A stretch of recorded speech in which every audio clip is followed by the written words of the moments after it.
All right, next one. We're doing number 58. 3x squared plus 7x plus 4 equals 0.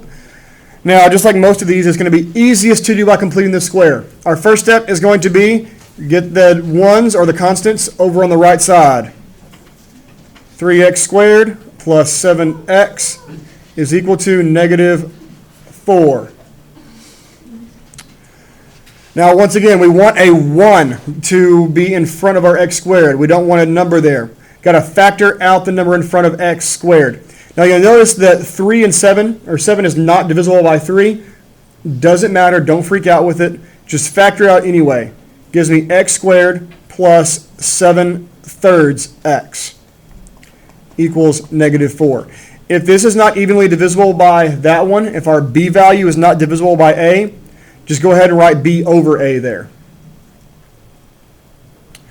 Now, got to get the 3 on the other side. Divide both sides by 3. Gives me x squared plus 7/3 x equals negative 4/3. And at this point, now that we're set up to complete the square, go ahead and put your plus blanks on both sides. Our next step is going to be to set up the completing the square. Figure out what number is going to fill in these blanks. Our b value is 7/3. b over 2. Well, if it's a fraction, just double the denominator. Gives me 7/6. And my b over 2 squared, well, just square it. Gives me my 49/36. Now, those numbers, that fraction kind of looks intimidating. Don't worry about it. It's going to go away here in a second. That b over 2 squared is going to happen on both sides in your blank.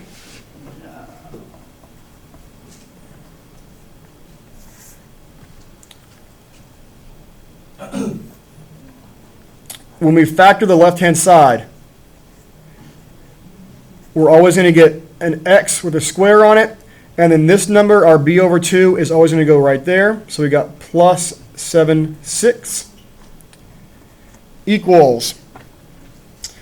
Now we're going to figure out how to add these guys.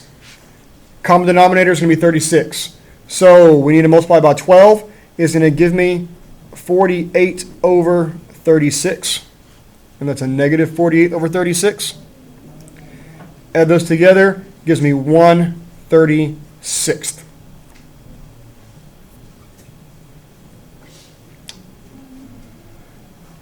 Now I got to take care of this. I'm sorry, what? Add or subtract. Well, it's a negative 48 and a positive 49, so it's a positive 1. Now we've got our squared there.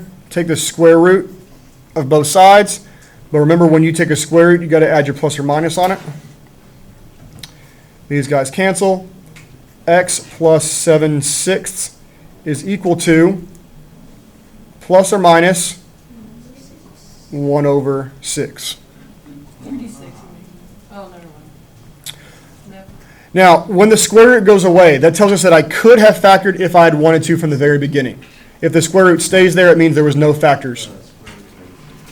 Now go ahead and get the 7/6 on the other side. 7/6 plus or minus 1/6. Oh, thank you. Negative 7/6. And then split your equation with the plus or minus. X equals negative 7/6 plus 1/6. And x equals negative 7/6 minus 1/6. Well, negative 7/6 plus 1/6 is 6/6. Gives me negative 1. Can't say 6/6. And then negative 7/6 minus 1/6 is negative 8/6. Reduces to negative 4/3. And there's my two answers.